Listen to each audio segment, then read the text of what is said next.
things could indeed be shorter. Younger generations haven't got the attention span. I'm like, that's brilliant, but I have. And I think, look, there are obviously races where you're like, we don't need all of this time. Yeah, but you address that then. Why? Because last week would not have been as good as it was if you'd have had a shorter race. I agree. You need time for the nonsense to unfold. If nonsense isn't unfolding, you need to address why. That's you need fair. to address the track. It's like Monaco's now been extended to 2035. Why? Exactly. No one's excited about that. About 4 people who have been watching it for 75 years care about it. And I think, you know what it is when it comes to Monaco?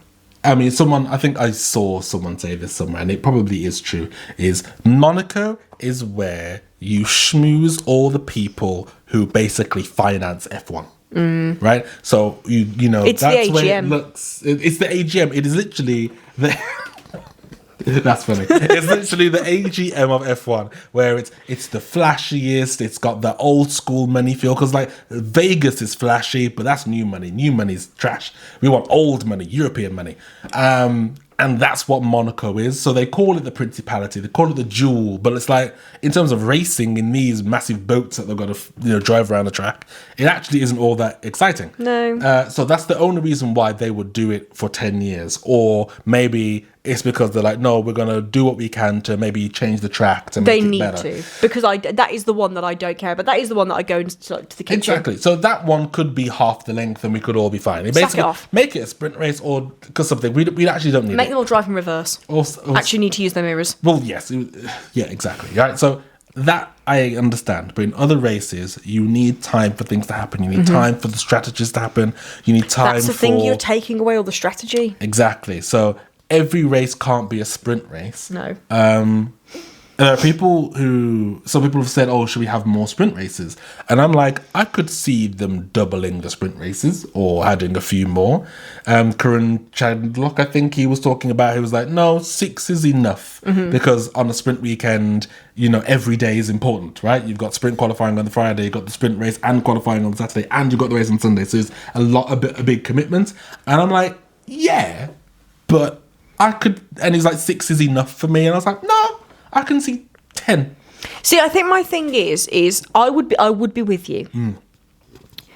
But one of the reasons I don't like sprint weekends, I do like the idea. I like having the format of them. I like the formality. I like the excitement that it brings to those weekends. Yeah. However, it annoys me when on a Friday I can't watch sprint quali because I'm at work. Well, no, yes, exactly. I think that's a bigger problem for people that work weekends, I understand. But for the convenience of myself, because I'm selfish, I don't want to miss so many sprint qualies. I get what you're saying.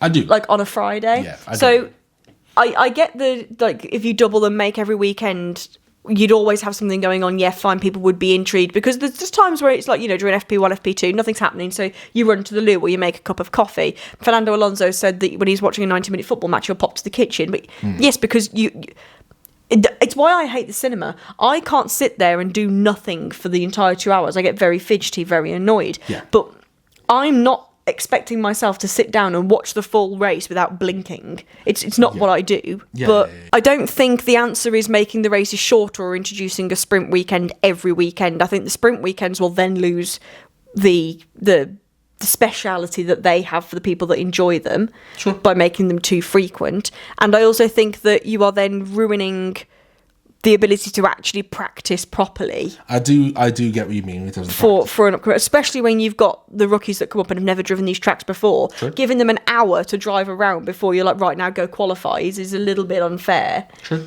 And then you are favouring the older ones, and I don't think that's necessarily the answer. Again, very true. Good point. So I don't know how you solve this problem, but that's not it. Yeah, I in terms of the attention span of viewers, I don't think that's a problem. I think many sports, whatever it is, games, matches, whatever, are around the same time. Right? It's the same amount of time. But what matters is what happens in the actual race. Because if you're in a race and it's like how many overtakes happened 4, then it's like, what are we doing? Like, what are we doing as a sport? But if it's a thing where actually quite a few overtakes do happen, then it gives you something. There's something to play for, you know. Like the real changes is the tracks where hard to overtake. Sort those out. Yeah. give every Give it an person interesting a race. point.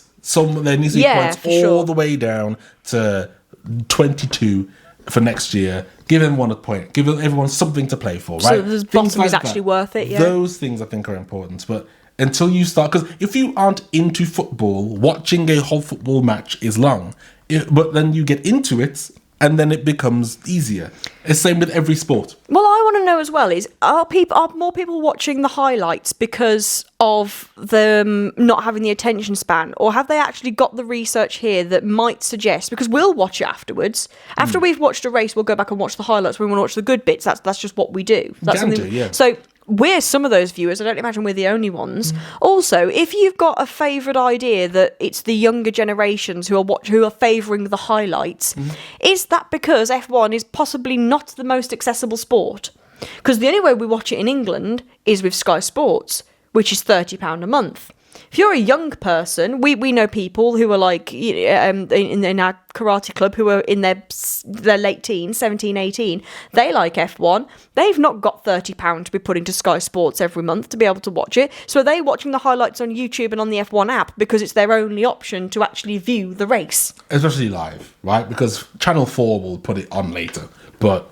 Who watches actual TV? Like, but I get what you're saying. I do get what you're saying. I think F1 definitely has a problem. There's an pricing people out. there's an accessibility issue there, and I think that's true. got something to play here, not just the attention span. It does, but I think but overall, in terms of the attention span debates, I think the problem isn't the length of the races, because actually what's happening. the races aren't that long. It's just all about what's happening on in the race. I don't know what the answers are. Never going to know what the answers are. I'm here as a fan, not as someone to actually fix it. But fix it. It is what it is. Sort the issue out.